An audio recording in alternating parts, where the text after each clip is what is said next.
We interrupt this broadcast to inform you. Over the past 48 hours, 24 people and 3 police officers have gone missing in the Orleans Parish.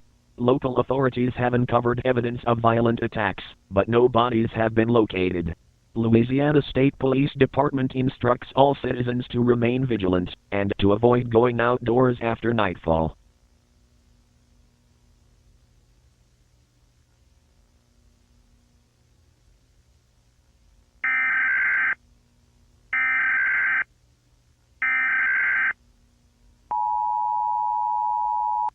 A further development of events has occurred.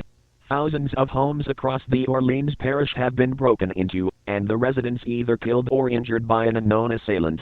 Due to the influx of new evidence, authorities have speculated the attacks have been carried out by a group of armed and dangerous people.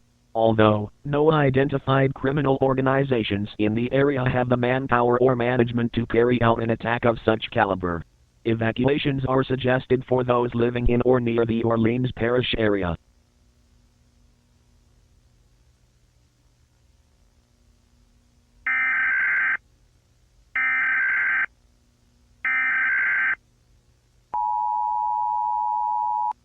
A national emergency has been issued in response to ongoing phenomena.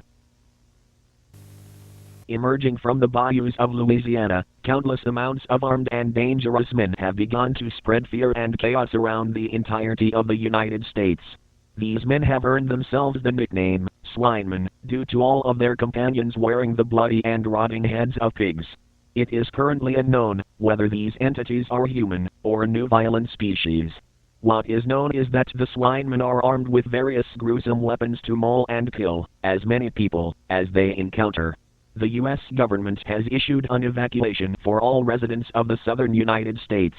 The sheer numbers of Swinemen make a retaliation by the U.S. military all but impossible.